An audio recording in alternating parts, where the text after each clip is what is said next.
Welcome to Talking About Sports from the Dilworth Neighborhood Grille. I'm Kevin Casey, your host, along with John Tobias, Mountaineer Mike Freer, and down on the corner, the best-dressed man in all of podcasting, William Wilson. What's up, man? This is Talking About Sports, and top news, Zion Williamson commits to Duke. Kind of a hoodwink, if you will. JT, you know all about this guy and the circumstances. What's going on? I'm going to have the pleasure of covering his game next Thursday over at Spartanburg Day School, so that should be a treat for me. Well, if you're there, it has to be a big event. It would be even bigger, though, if you were with me. Well, no, I don't know about that. That's the thing. Not if you ask anybody around here. But the thing about it is that it's a huge coup for Duke, and I know we're going to talk about this later in terms of like Duke. Are they starting to turn into like Kentucky, like with the one and done? But I tell you a couple things. Kentucky's not ranked. I know. Tell me about it. First time since 2014. But a couple of things. Number one, I think that a lot of people in South Carolina guys were very surprised because you would think in theory that the number 2 ranked high school player would go to one of these blue bloods, but there had been a lot of things percolating stating that he was going to stay in state. He was going to stay in state, preferably Clemson, because his stepdad went to Clemson. Right. So when he made that big announcement that he was going to go to Duke, I think that definitely sent shockwaves in a bummer type way to South Carolina. But if you guys have not seen like his highlight reel on YouTube, it is incredible. It is incredible. He's a ridiculous talent. It looks like watching the videos and everything. What another pickup for Coach K. It's unbelievable. Eventually we'll talk about it later probably. But at his age, the top 3 recruits for next year are all coming to Duke. It's unbelievable. Coming off the recruiting class he just had and the season he just had having right now, it's really impressive. And we thought last week he was going to stay in state. Yeah. And I know it really upset Cal. You could tell in his post game. Somebody asked him about Zion, and he seemed very disappointed, to say the least, over the fact they not only lost him but lost him to Duke. Yeah, I mean, I think if you're a top 3, top 4, maybe even top 5, player in the country, you may not go to a blue blood, but you're going to go to a blue school. You're going to go to Duke, you're going to go Carolina, you're going to go to Kentucky. That's because you're more likely a one and done. And who puts you in the best position for one and done? Kentucky, I think. Yeah. But you're not going to go to Clemson. You're not going to go to anywhere in any other state besides North Carolina or Kentucky. Or Arkansas. Because you're not going to go to Arkansas either. And as much as I love Arkansas, you're not going to go because these teams are proven teams to put you in the league automatically. They're proven teams to get you looked at.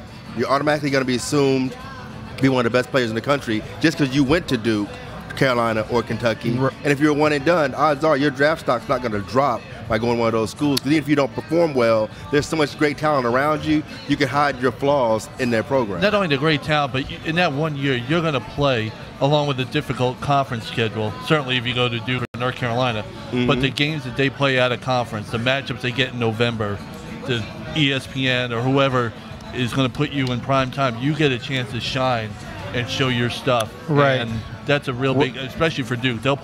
They play a loaded schedule at the beginning of the year on national TV. They go out to Chicago and play Michigan State, or they'll play one of the early games. So, yeah, if you go to one of these schools, you're not only going to have a really good chance to perform on a tough conference, but your non-conference, you're going to be on TV. Everybody's on TV a lot these days, but you're going to be in prime time with the big boys there watching you. Well, the one thing I want to say is this, and both you guys can relate to this, like being from a state to where your university is like the only like show like in town. Look at it like this in terms of Zion Williamson. Don't you think it would have been cool though if he would have gone to one of the schools in South Carolina, like let's say University of South Carolina, went to the Final Four, absolutely, last year, and then getting like the number 2 recruit, Clemson after like their success with football.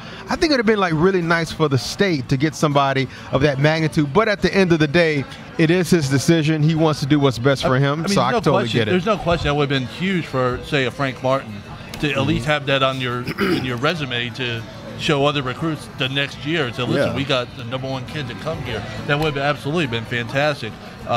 You can't fault the guy for wanting to go to a Duke or a Kentucky, though. That's a no-brainer, really. Yeah, and the thing is, it would have been bigger for Frank Martin than it would have been for Zion Williamson. Oh, yeah. Right. Because at the end of the day, and the thing is, at Duke, Carolina, Kentucky, one of those types of programs, you're not the guy. Like, they're used to seeing guys like this. So you don't have all the same the same distractions you would have if you're Zion Williamson at Clemson or South Carolina at Arkansas. You're such a big name, big time guy. Those schools aren't really set up to protect you from all the outside things. Rep coming in, same as and before we go to the Panthers, one final note: Jerry's Hamilton of Concord's Cannon School, John Tobias, giving a commitment to Boston College, so that's pretty good for the Cannon School. That's what's his name? Brad Hoover is a football coach up there. Yes. So that's pretty good school. Yes. Can't afford it. Yes. Carolina Panthers, they're out of the playoffs. Obviously, the Super Bowl is set, by the way, if you hadn't heard. The New England Patriots are in, and they're good. They're playing against the Eagles of Philadelphia, where don't wear a visiting jersey if you show up in any of their games. You might they might treat you like you're an ECW or something, John Tobias. But the losses keep mounting for the Carolina Panthers. Defensive coordinator Steve Wilks. Is he from West Charlotte, JT? I know. Yes, and he went to App State. And He's a Mountaineer. So he's gone. Unfortunately, he had to take the worst job in the NFL. That's the Arizona Cardinals. But it's good for him. It's a good move to be a head coach. Where do the Carolina Panthers go in terms of defensive coordinating? And what about next season, JT? Well, you know what? It says a lot about Ron Rivera, and I'll tell you guys why. This would be the third straight year that the Panthers will have a new defensive coordinator. 2 years ago was Sean McDermott, now coach for Buffalo. Last year was Steve Wilks' first year as defense coordinator. Now he's head coach. Eric Washington, I think that he will do fine. This will be his 8th year, and from my understanding, moving up to coordinator. 8th year with the organization, so he's been with the organization for a while. But with that being said, I think that speaks a lot of Ron Rivera, because despite who the defensive coordinator is, they always have a stout defense on their team. Yeah, and I think Eric Washington will do fine. His resume as a defensive line coach is rock solid, or was rock solid. I mean, since 2012, that D line that he coached, 219 sacks, which is the most in the NFL. They were great against the run, allowing 96 a game on the ground since 2012, among the top 5 defenses against the run since 2012. It's the next step for him. He seemed to have the respect of certainly the defensive linemen that play for him. So I think it's another, like you said, another transition into what has been a pretty good defense for the Carolina Panthers. Yeah, absolutely. You always hear people say, the Panthers' mantra is, next man up. So when you got somebody that has, now, full disclosure, Eric Washington has some of my suits in his closet, so I do have a bias towards him, Coach Washington. Okay. And but these guys, he's been under McDermott and under Wilks for 8 years, so he knows that system. Right. You want to keep continuity. The best way to keep continuity, he's learned under two head coaches. Yeah. All right, two sought-after guys. So assistant coaches for Ron Rivera. Moving on. Who's our guy, Will, who buys suits from you, plays at your golf tournament? The offensive line coach, what's his name? Coach Ray Brown, going to the Cardinals as well. Coach Ray Brown. So we're looking to see maybe Coach Brown got a raise and he can spend it over at William Wilson Clothing. All right, so that's we're just getting started. We still got the London schedule for the NFL games for the coming years has been announced. We've got that and much more coming much later here on Talking About Sports from the Dilworth Neighborhood Grille.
Welcome back to Talking About Sports from the Dilworth Neighborhood Grille. Kevin Casey along with John Tobias.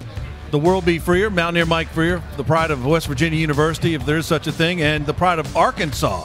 William Wilson telling us that Coach Ray Brown moving out They're telling us about Coach Brown moving out to the Arizona Cardinals, joining Coach Wilk's staff, so congratulations. But still, make sure you're at the Clothier Classic, which is when, Will? Well, hopefully will, but, we'll see. Okay, well, we're hoping he's going to be – it's May what, 20? May 20th to 21st. Okay, we're going to be there for that. London games have set for next season. Seahawks and the Raiders at the home of the Tottenham Hotspur. The Eagles and Jaguars are at Wembley, and the Titans will be at the Chargers also at Wembley. So you're going to get at least one of the Super Bowl participants, so that's good. Speaking of the Super Bowl, JT, one good game, one not so good game. Jacksonville gave it a good effort. A lot of allegations of holding and chicanery, maybe of some Jack Tunney, Vince McMahon, Paul Heyman, and a lot of other shenanigans with the Patriots and the Jaguars, but no contest. The Eagles, despite backup quarterback Nick Foles, just had their way with Minnesota. It's ironic what you said when you said one close game, one not so close game. Everybody before that day thought it would be the opposite way, to where the Jaguars-Patriots game would not be the close game, and then the Eagles-Vikings game would be the close game. I tell you, I was surprised pretty much with both matchups. I definitely think that Jacksonville had them for sure. We could talk more about it. They were, up 20-10, and then, of course, you know what happened, like what normally happens. But what really surprised me happened to be like between the Patriots and the Eagles and the Vikings, especially with what happened with the Minnesota Miracle. I really thought that they would actually win the game because I felt that they were a better all-around team. I think Keenan was a better quarterback than Foles, but it didn't look like. But the Eagles had a much better defense than Minnesota. But you had have to give them credit because they pretty much ran them off the field, guys. The Eagles, well, first Jacksonville Patriots. I mentioned last week I thought the Jaguars had an excellent chance to win that game if they were able to get pressure on Brady, if they were able to, which not too many teams can do, but it was a really good game. They had the right formula to beat them. You can't give an inch against the Brady and the Patriots, and you give an opening and they take advantage. And the Eagles game, I thought the home field advantage would play a big role in that. Their defense is really tough. It's just really, really tough. It has been all year. The outcome to the final score was not what I expected, but they definitely I expected. This is the matchup I had expected. Well, what do you think about that Eagles defense and those dog masks? I'm not into that kind of stuff, but then again, I don't understand. I'm not young, so. You're a lot closer to the young cool crowd because they've been considered underdogs ever since the playoffs. Well, I get that, but Will, what do you think of the Eagles' defense against the Patriots' offense, or the whole Patriot machine, so to speak? I mean, the Patriot machine is one thing, but I think what I saw was the Tiger Woods effect. These guys, if you watch when Tiger was golfing on Sunday, he rarely played really great on Sunday. People threw up around him. And what I saw Jacksonville do, I saw Jacksonville lose a game Sunday. I saw them. They start the running back, can't remember his name. Leonard Fournette? Yeah, Fournette didn't even try for that one pass. If he catches that ball, if he dives for his first down, if he catches it in stride, just reaches out, catches it, that's a pick six, it's gone, game over. So they had all the opportunities in the world. Oh, absolutely. The Patriots just did what the Patriots do. They just stayed consistent and let the Jaguars come back to them. The Eagles, I think, their defense, we've known their defense has been stout all year. As a Cowboys fan, I hate the Eagles, but I have to still respect the greatness that they had this season. Their defense was consistent, and their offensive players, their role players, did what they were supposed to do. I think the moment was too big for Minnesota. All right, Will, as a Cowboy fan, are you going to pull for the Patriots or the Eagles? Because I've talked to two Cowboys fans, one I work with over at iHeart, and one my nephew, who's a police officer in Lower Merion, Pennsylvania. They're split on pulling for the Eagles. What do you think, Will? You're a Cowboy fan. Are you going for the Eagles or the Pats? Well, I detest the Eagles with the core of my being. As I do the Giants and the Redskins. But I tend to pull for NFC. But and I don't like the Patriots because I'm not necessarily a big Brady fan. But there are two Razorbacks on that squad. There you go. So I'm kind of torn too. Razorbacks trump NFC East. I'm an NFC guy. I have nothing against the Pats, by the way. But my nephew Andrew Davis up in Lower Merion, Pennsylvania, said if you had to live around these Eagle fans every day of your life, you'd hate them as well. You really would. The would. question is, for JT and I, we're Steelers fans, and this is a difficult call for us because you got the the Pennsylvania team, the other Pennsylvania team in the Super Bowl against the Patriots, which has made a living off of beating the Steelers in the playoffs. Mm-hmm. So Yeah, in terms of what, like Keystone State, in terms of Pennsylvania? Yeah, absolutely. Kutztown State. Yeah, there you go. There you go. Played And I against noticed, I got thrown out at that game. don't think I did not pay attention when you said that your nephew is a cop in Lower Marion. You know that's Mamba territory, right? That's Kobe Bryant's That's hometown. right, okay. Was not a part of the investigation. He was not off duty when Kobe Bryant's memorabilia was stolen, by the way. I wanted to make that Just wanna very let you know I was paying clear. attention. He was off duty, so that didn't occur on his watch. But, you know, is America going to go with the underdog Eagles? Absolutely. Or are they going to go with the quote, hated Patriots? By the way, this is this matchup. The two teams with the biggest point differential this season are in the Super Bowl, in the Patriots and the Eagles. Exactly plus 162. Wow.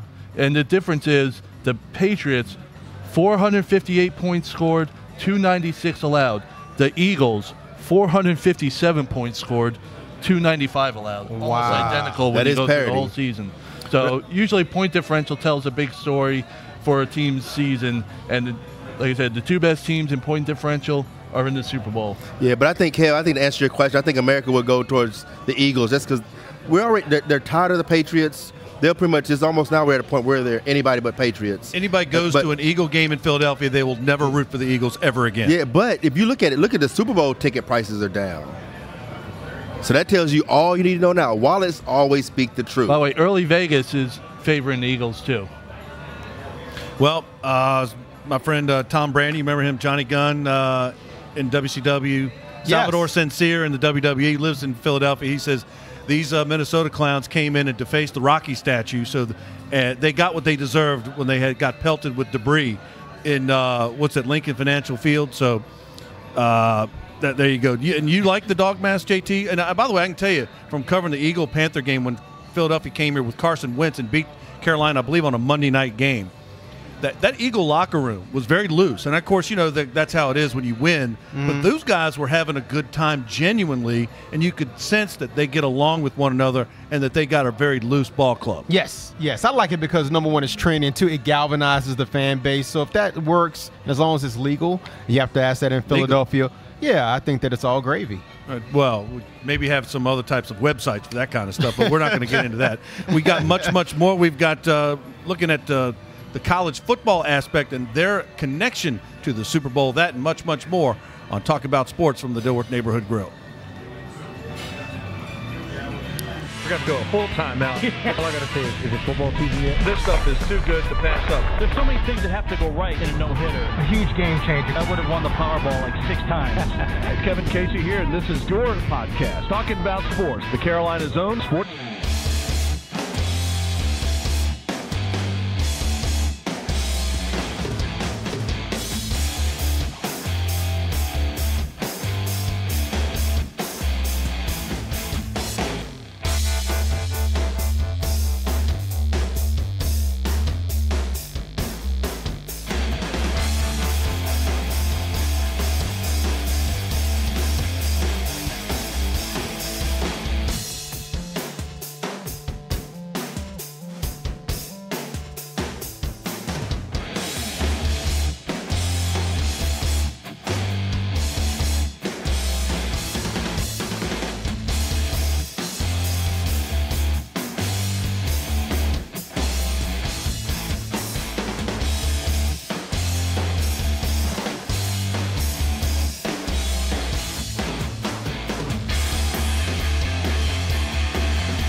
Welcome back to Talking About Sports from the Dilworth Neighborhood Grill. William Wilson, Mountaineer Mike Freer, John Tobias. Some college football notes here before we get back to more Super Bowl analysis.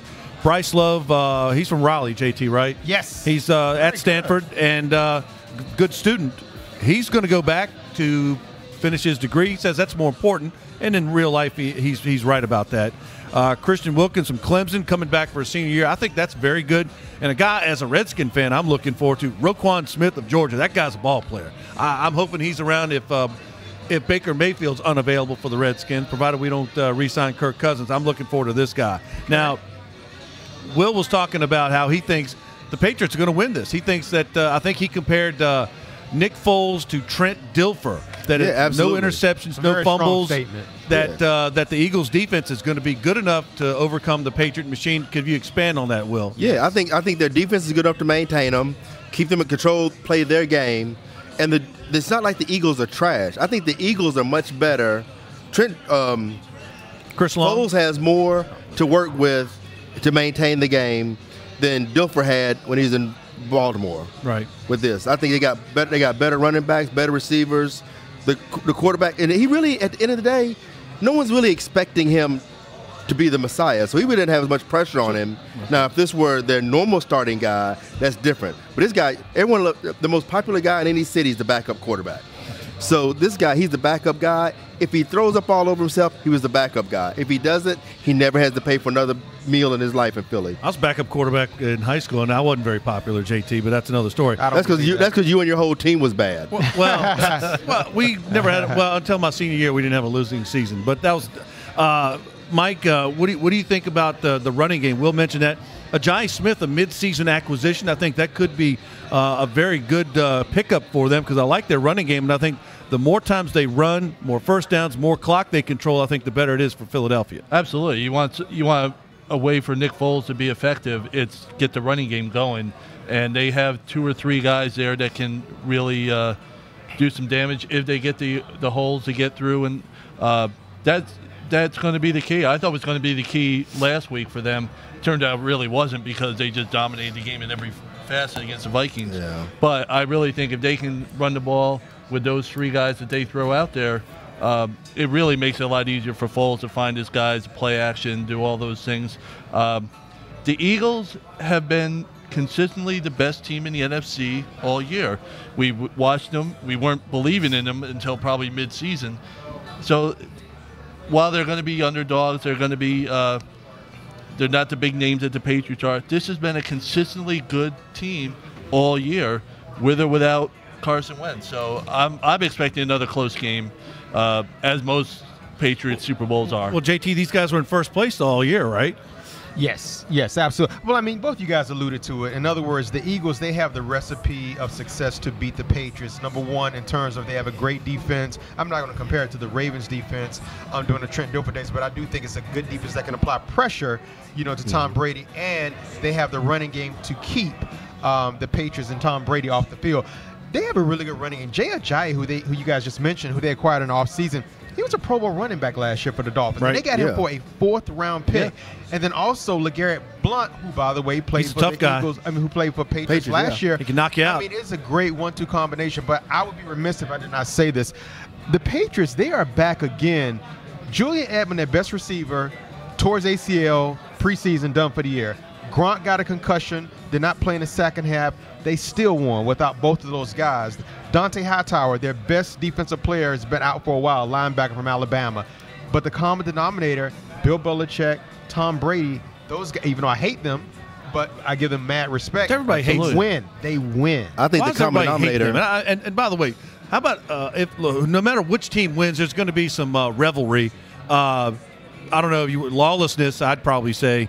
Everyone is expecting lawlessness in Philadelphia, but hey, let's don't give the Childs a pass, as Mike Pacheco maybe could weigh in at some point. The drunken Childs up in Boston area are no strangers to chicanery and hijinks. So whose celebration are you looking more forward to, JT? Philadelphia or as long as we're not there, right? Philadelphia or Boston? I think that's easy. It's definitely Philadelphia. I mean, they have a reputation. I mean, you all heard that cliche how they boost Santa Claus. They throw snowballs. Yeah, and did you see the guy that ran into like the subway pole? I saw the guy who saw a Minnesota fan's car door open, ran by and blew it open, and then came back and hit it again. They had to put Crisco on on the poles. Yeah. But it still didn't stop them. It didn't stop them. Yeah, it still didn't. So easily it would be Philadelphia without question. Yeah, without question. But going back to what we were saying earlier, now I'm in no way saying the Eagles' defense is as good as the Ravens. I'm saying the Eagles' offense is better than the Ravens' offense they had when they played in the Super Bowl. That's what I'm saying there. Well, I think Philadelphia's celebration will be offensive to some people. I think if you try to run the clock, you try to run that clock out, try to play the time of possession game against the Patriots, you will lose. It's a guaranteed recipe of destruction. Everybody that's lost against the Patriots, they get these big leads, and what happened? They stop doing what's working. All right, Will, the Patriots can score quick. Who are you picking? I know you're an NFC East guy, but who are you picking if William Wilson's going to bet a suit on it? Who are you going to pick to win the game? Eagles.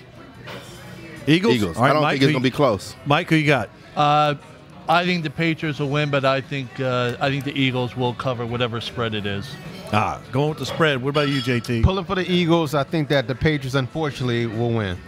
It's a main event at Madison Square Garden. You got the hardcore champ against the world champs. And fill in the blank. If you're on Twitter, give us a howl. Let us know your thoughts. Facebook, Twitter. Let us know how you feel about our analysis or what you think of the Super Bowl. When we come back, we've got the Charlotte Hornets. They're not as bad as they maybe should be. In fact, maybe are better than they need to be. We've got college hoops and Hornets coming up next on Talking About Sports from the Dilworth Neighborhood Grille.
The Patriots won't do anything with them. The Patriots are.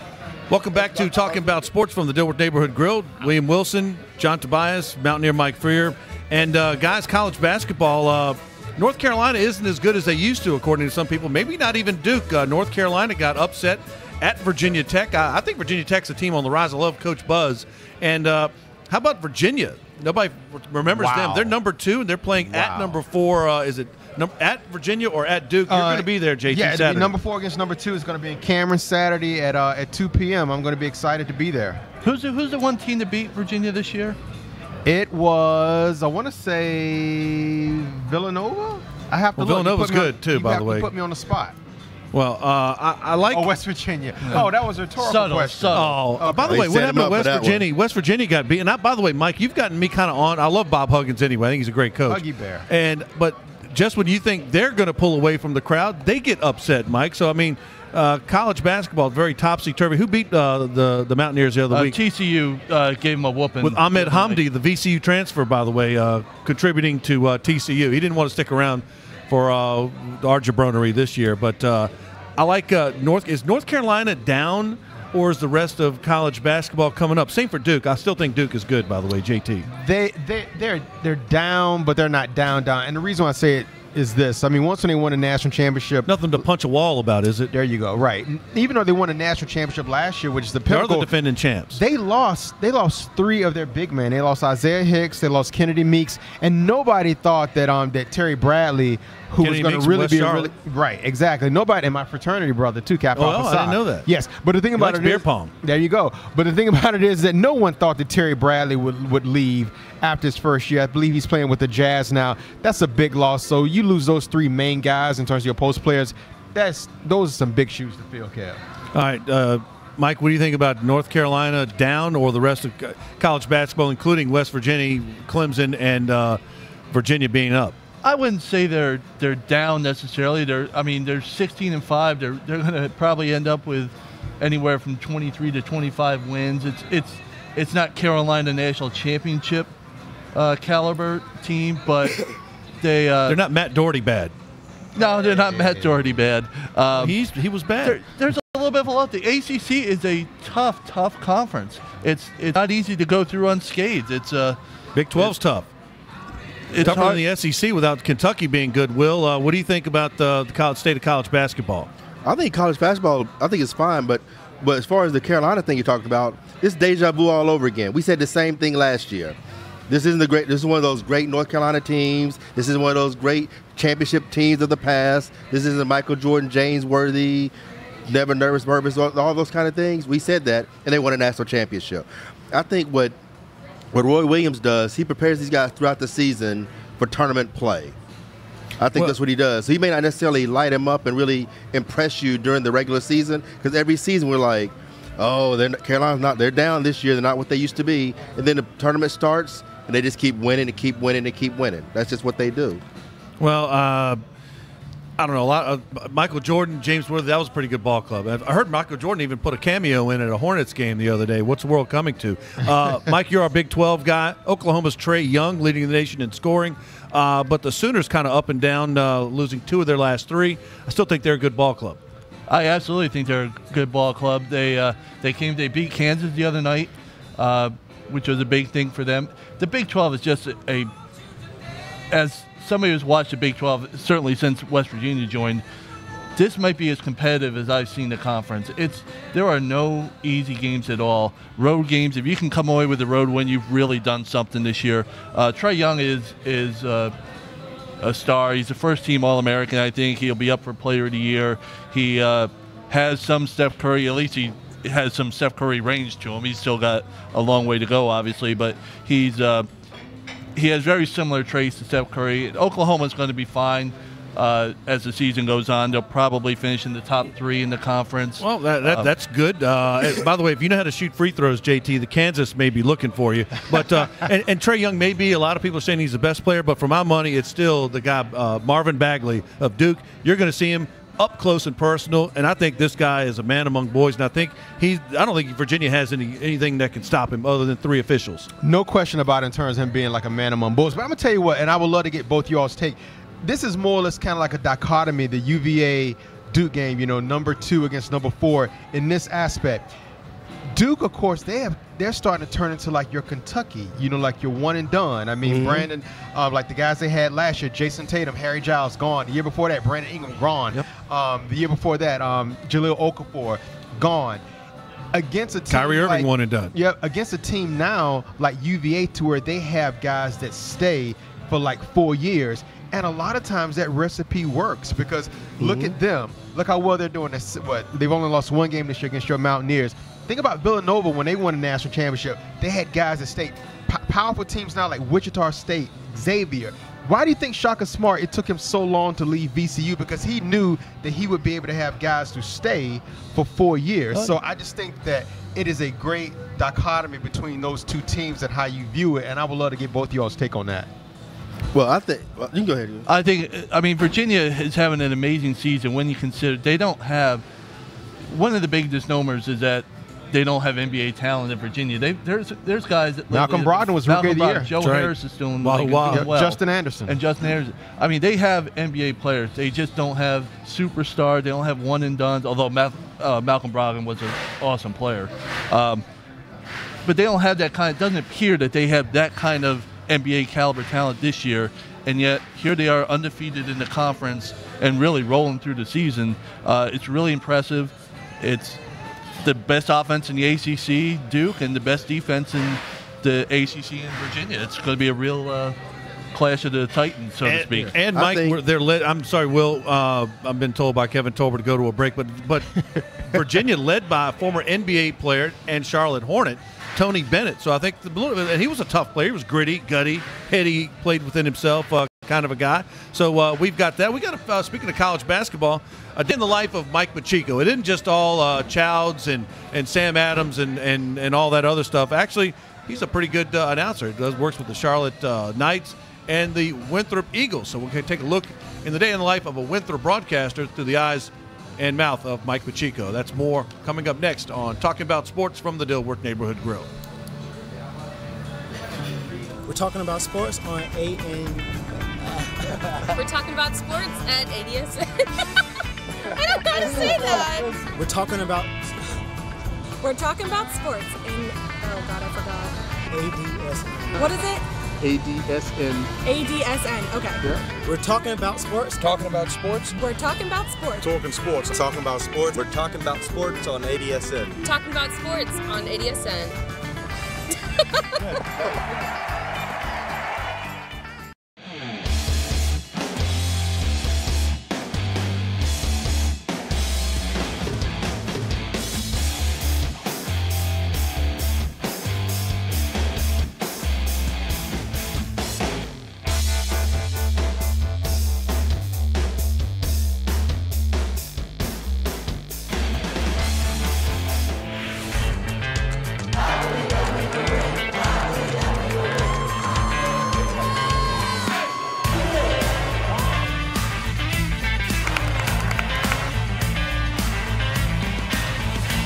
Game day, players have routines, broadcasters have routines. Obviously the morning is going through your last final check of stats, final check of stories.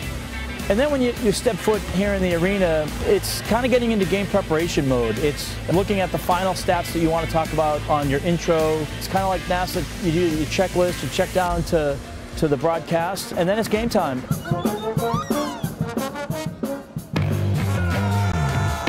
Glad you're joining us, Bobby, because we have a doozy of a game tonight, as they would say. Winthrop and Asheville playing for the 76th time.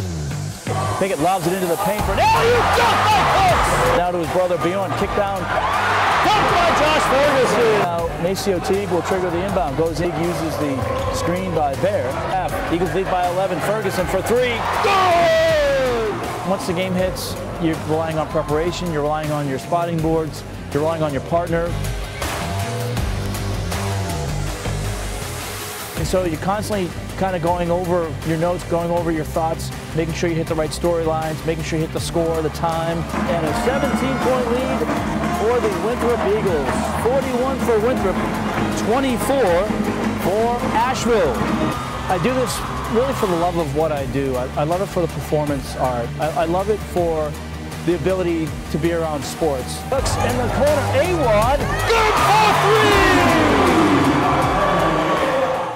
12 years in a blink of an eye. It doesn't really seem all that long ago that we started here at Winthrop, but it was the 06-07 season, and we made it to the NCAA tournament that year, and Dave and I were able to call Winthrop's first ever NCAA win, beating Notre Dame. You're not part of the team in the sense of you have nothing to do with wins or losses, but when you're covering a team and they go to the highest heights, when they go to the NCAA tournament and they win and you're part of that, there's no greater feeling. Going Broman to Anders Broman. Back-to-back threes for Anders Broman. On the baseball side of things, I started out, I was a producer on Major League Baseball with the Red Sox radio network, but my on-air was really an apprenticeship at Kannapolis, single A. So I started off there, and then I was able to work my way up to the Charlotte Knights, and now I'm the number 2 guy working with Matt Swearad. But it's been a wild ride. It's been a lot of fun. You know, I don't know, close to 10,000 games. Thomas down the left side lane, blocked by Cooks. The other thing I love about being a broadcaster is digging into the numbers. I love digging into the stories. I like reading media guides and game notes, and I love finding about somebody's third cousin who played for the Rams or played for the Celtics, and trying to find the stories that interest you, the viewer, when you're watching a game. What are you going to want to see? And then post-game, it's hopefully after a win, you interview the player of the game and you interview your head coach. Here's Rackley up for Brown. Time has expired. This game over, and Winthrop goes on to win 85-58.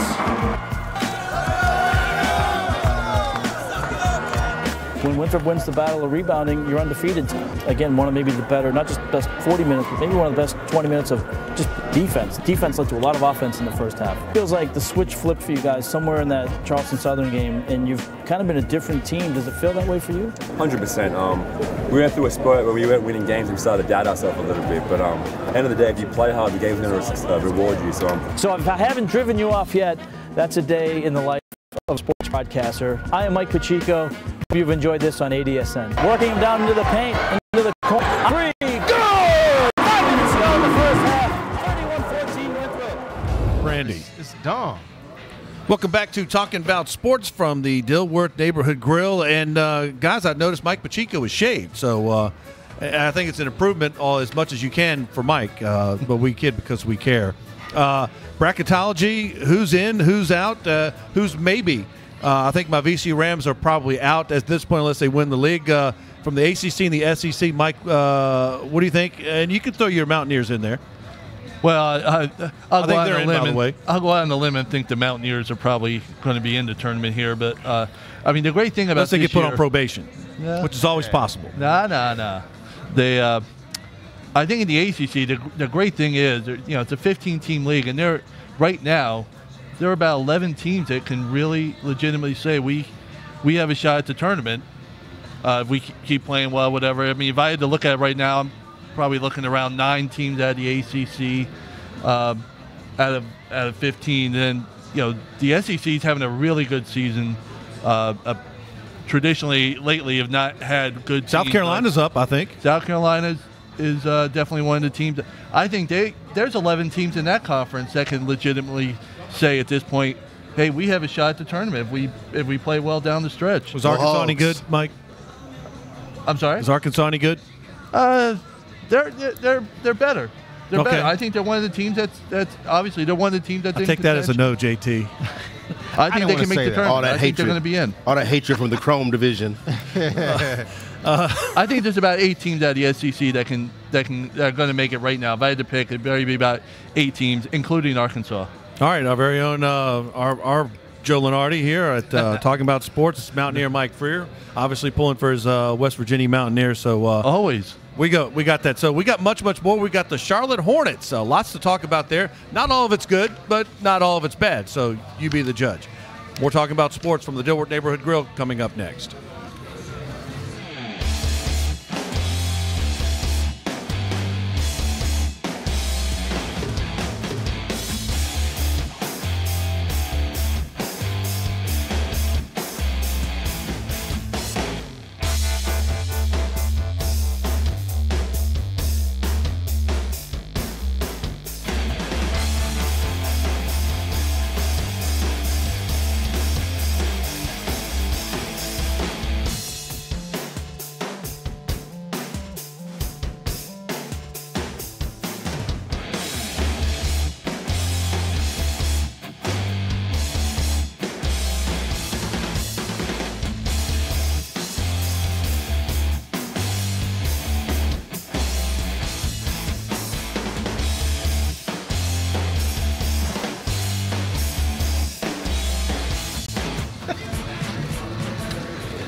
Welcome back to the Talking About Sports from the Dilworth Neighborhood Grille. And good news, guys. I think we have some food coming. We got some William Wilson's wings. That has a good ring to it. That does. Steak Nice. nachos. Like JT, you're all into that? Yes. A These are pretzel. nachos and wings down here. Either one you want to. The William Wilson wings. That'll work. JT's got right there in the steak gimmicks. Thank you so much. Pretzel right here. It's always good. What is your name, dear? Antoinette, like Marie Antoinette, right? All right. Well, don't. I'm much nicer than what she is. Well, that's good. All right, Well, all you right. She said, "Let us eat wings and bring back some cake pretzels, not anytime. cake." Any kind you're bringing is good. Guys, Charlotte Hornets. JT, you've said often that they have to get bad before they get real good. I think one way to get bad is to get rid of Kemba Walker. He's your best player. Is the price of getting rid of some bad contracts giving up your best player, JT? I don't understand that necessarily. You know, it depends on if you can get a good deal. I mean, we know did that see Kemba, some of those trade scenarios. Thank you. There was one good one with Cleveland and one Okay. good one with Utah. What did it say? Do you know? Well, remember I can't the remember details? offhand, but I think the one with Cleveland had Isaiah Thomas and the Brooklyn pick coming back, and getting rid of some bad content. I think that was, I can't remember everything piece for piece, but that looked good, and there was one good one with Utah. Well, two things. Let's say if that were to happen, that means that they would have 2 lottery picks, granted, if they don't make the playoffs. But then Isaiah Thomas is going to be a free agent at the end of the season. Would you pay somebody like Isaiah Thomas $30 million a year? So that's something that you would have to think about. Executive producer Kevin Topper says no. He's shaking his head no. He wants the $30 million. But what I said is that just like many people have said, especially Charles Barkley, you never want to be like in the middle when it comes to the NBA. Like either you need to be really, really good, or you need to be really, really bad. And you need to be really, really bad so you can get and draft some high-profile players. Look at what the 76ers did by getting Joel Embiid and Ben Simmons, and also signing somebody like J.J. Redick, who is a great outside shooter that we know. Hornets right now are 5 games out of the 8th spot. Is it worth to ball out, Will, to make sure that you get the 8th spot and then you play the Boston, Toronto, Cleveland, and get swept and you don't have a lottery pick? Or, I don't like to use the word tank, but do you kind of like, put things on pause, go on autopilot, and make sure you get a high lottery pick so you can get somebody like a Marvin Bagley III? I think you play to win, period. If you plan on tanking your team, they give the people their money back for their tickets. But that's what the Sixers did, though. But if that's and what look you're at going them now. Right, but it's on the same token, it all comes down to personnel. It all comes down to personnel. 'Cause you can tank. What happens if you tank it? You get a top draft pick, and you get a Kwame Brown. Yeah, there's no guarantee. You did all this stuff, and then you did all that. Broke out Kwame Brown. There are no guarantees. You disappointed your fan base. You lost revenue, and you just paid a whole lot of money to a nothing burger. So I just think you go into court, you play, show some pride, show some respect, man up, and play the game, and let the chips fall where they may. Well, the Bucks fired Jason Kidd. That didn't sit over well with Giannis. I can't pronounce his last name, the Greek freak. I think Jason Kidd was not bad. I think that depending on who they get, I think they got an interim guy the rest of the year. I wouldn't mind seeing Monty Williams, the former Pelicans coach, now with the San Antonio Spurs, of course. I'd like to see him get another opportunity. He had some tragedy in his family life that kind of caused him to move on from the Pelicans. But I'd like to see a guy like Monty Williams get another shot. But I don't think that Kidd he did have a 4. He was in his year 4. They were above 500. Not popular among the players at Milwaukee. The problem with the Bucks is the same thing that's with a lot of teams in the East. After the first 3 teams, the Celtics, the Cavs, the Raptors, everybody wants to be that number 4 seed to get at least a home court advantage for that first round. The Bucks are in that position, and they weren't getting to that point, and they feel like they should be there, and that's why they made the decision. Do you think it was the ownership that told the GM, get rid of this guy because we want home games to make more money? Well, the GM was a new GM, so Jason Kidd wasn't his guy to begin with. So now he'll have a chance to get his guy what they want. Monty Williams would be a good call, too. I would. William Wilson, you mentioned something off air. Something came out yesterday that the NBA has approved a new gambling plan that is guaranteed at least 1% of all future bets bet on NBA games, meaning you could pick up the cell phone or the any kind of phone at William Wilson Clothing and lay down some action. You think that could be detrimental to sports all over, not just the NBA? I think it's horrible. Because once the NBA opens the door, the NFL is going to follow suit. It's going to be in all sports across the board. You open the door for corruption. You open the door to so many things. It's going to be bad. And what you're going to start seeing is the same thing that the problem that fantasy football brought with sports. They start changing all the rules so the fantasy football is better. They're going to start changing the rules to play with the odds and all this stuff. Right now, when people see stuff they don't like, first thing they say is, oh, this is the Vegas call, that was the Vegas this. Now you're going to have a sanctioned body league that has a vested interest in getting revenue from there. They're getting 1%. So if this game pays off this much, I'm getting 1% of it, versus this game paying off this much. Now I have a conflict of interest. I have a vested interest in games going a certain way, and that just opens your door to just What about possible point shaving, John Tobias? Remember John Williams, who played, I believe, at, what was it? There was a John Williams from Boston College or Tulane or something like that. He was convicted of point shaving. I mean, are players going to say, hey, they're going to get their buddy to lay down $100,000? Hey, watch, I'm going to have a bad game tonight. Here's one lay of the down $10 million for me. Well, Will makes a great point, but I disagree to where I don't think it's going to be as problematic. And the reason why I say it is this, guys, and Mike, people can still bet if we want to right now in terms of like going online, offshore betting. I mean, there's nothing like preventing us, like from doing that. So people that normally bet, they're going to bet.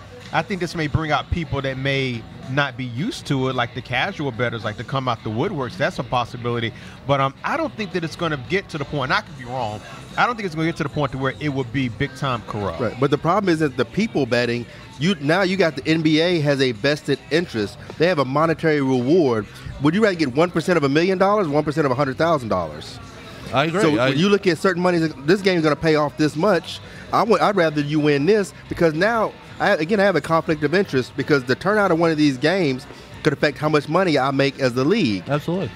I mean, you're absolutely right. What happens at last night's game of the Hornets Pelicans, and you find out that's the most heavily bet game of the night, and now I have an interest in who wins that game, because the more money I have to dish out to the more money I take in. Yeah, Pete Rose is out of the Hall of Fame for gambling. So now you're going to have sanctioning bodies. And what happened when the Major League Baseball, now they start saying, okay, we can start gambling. We're going to make money from gambling. So now do you let Pete Rose back in? Because you just changed all the rules. I think it should have been in anyway. Pete Rose getting in, by the way. Me too. But you see what I'm saying? It's the conflict of interest. You're going to start having a bunch of dirty stuff, and you open the door to bad news. It's another revenue stream for them. On his own team. Sorry, man. Go ahead. No, it's another opportunity for them at a revenue stream. I just don't think it's the right way to go. Now, does the Players Association say, "Oh, we got more revenues. Is this going to up the salary cap? Or the players going to get a cut of this?" JT? Absolutely. I would have to think it's got to be something to be considered among the pie. The pie is going to get bigger. The players are the talent, if you will. Absolutely. Think about it. I mean, they've already had a huge bump in salary because of the new TV agreement, in terms of like with ESPN and TNT. Now I think that it will escalate even more. I just think that if you just apply the math, I think that's a no-brainer. All right, a couple of quick notes here before we get out for the week. Great job, Mike Pacheco down at Winthrop. Some closing thoughts down the line. William Wilson, what's been on your mind this week? I wish they'd had a Super Bowl directly after the NFC Championship game, because I hate this lull time in between where I watch people go, what color shoestrings do you think the players will be playing for the home team, where they're just stretching to spend 2 weeks to talk about one game, and they just talk about the most inconsequential, ridiculous, superfluous stuff for 2 weeks on football. Just play the Super Bowl the next game after, play the Pro Bowl, and keep it moving. Mike, you got some fantasy action. What's going on there? I do. This week's theme, I looked at where you can get value for your daily fantasy picks off the bench. Players to look at off the bench for your guards off the bench. Look at Lou Williams of the Clippers. He's 35 fantasy points a night, really solid numbers. Even better over his last 12 games, about 44 fantasy points a night. Jordan Clarkson of the Lakers, sticking in LA. He's 24 fantasy points a night. Doesn't cost you a whole lot, about $7,000 on your budget, and he's coming off some really good games, about 28 a game his last 3 games. And one guy the Hornets saw the other night, last week, Wayne Ellington. UNC. Love Wayne Ellington. Wayne Ellington had a big game against the Hornets, 26. Philadelphia guy. He's the best three-point shooter off the bench that you can find in the NBA. So he's one guy to look at. He's got about 16 games with 4 threes this year off the bench, which is ridiculous. From the forward spot, coming off the bench, Nikola Mirotic of the from Bulls. Chicago, he's good. He's very good. He's just getting back in the flow, about 20-some-odd games. He's not a good fighter, but he's a good basketball player. Not a good fighter. That's what got him sidelined. But he's their best player right now, and he's coming off the bench. He gets you about 30 fantasy points a night. Another guy, Arvydas Sabonis' kid, Domantas Sabonis from the Pacers, Gonzaga in the house.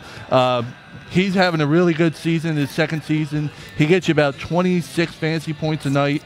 Costs you about $6,500 on your budget, not too bad.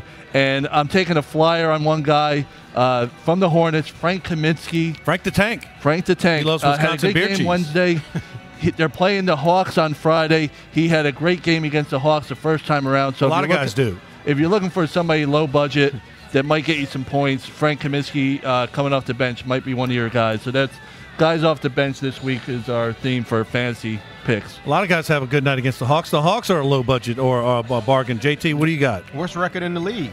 Well, they're looking for, they're taking your advice. They want to get real bad before they can get real good. They want Marvin Bagley. And plus, if you go to Atlanta, if you're a road team, you can get distracted. So I'll just leave it More at that. flesh there than the Greek fest, from what I hear, JT. There you go. I think we're going to talk about this. One thing I'm excited about is that in terms of the UFC, in terms of coming That was to my final Charlotte. thought, but go ahead. Yeah, coming to Charlotte. But I have to say this. There was a while to where I would go to like either like Hooters or Buffalo Wild Wings to watch, one of the pay-per-views. I haven't been in years. It is not because I don't necessarily You can go to the Dilworth Neighborhood Grille. This would be the first choice going forward. But there really has been a low level. They should hire us to be hosts. Stars. There you go. Aside from Conor McGregor, I mean, like Ronda Rousey, grand opening, grand closing, as Jay-Z would say. Also, you have John Jones, to where like there was suspended. I mean, like, so in other words, they really need to have, like, aside from Conor McGregor, like a face to where people would gravitate towards the UFC. But that being said, I'm really excited for them to come to the Queen City. Well, maybe their face is fighting in the main event. First time the UFC returns to Charlotte in 8 years. They fought at the Bojangles Coliseum with Roy Nelson, who's in the Bellator Grand Prix tournament. Roy Nelson and Stefan Struve were in the main event last time they were here. I was there. This time it's from Wilmington, North Carolina, via UNC Pembroke, Division II national champion and All-American Derek Brunson. So maybe there's a guy, an American guy from the state of North Carolina, in his home state, fighting in the main event. Will you be there? Of course. He was at the Hornets game last night. Reportedly, Brunson, with a win, could get a title shot for the vacant UFC middleweight, because George St. Pierre, a former face of the league, legend, got hurt real bad last fight, gave up the belt voluntarily. Robert Whitaker, the interim champ, he got injured in a fight. And so, reportedly, if Brunson wins this fight, he could be in line for a title shot. So lots on the line here with UFC. Jacare Sousa, who beat Derek Brunson in a match several years ago with a first-round knockout. Brunson, much better grappler from his wrestling days, but Sousa's a black belt in Brazilian Jiu-Jitsu. So that's going to do it for this week. As JT passes over the William Wilson wings, maybe some trades for a... Because they look good. They look good like William Wilson. That's why he's always the best dressed man in all of podcasting. For our executive producer, Kevin Tolbert, William Wilson, Mountaineer Mike Freer, John Tobias, I'm Kevin Casey from the Dilworth Neighborhood Grille. This has been Talking About Sports. So long for now.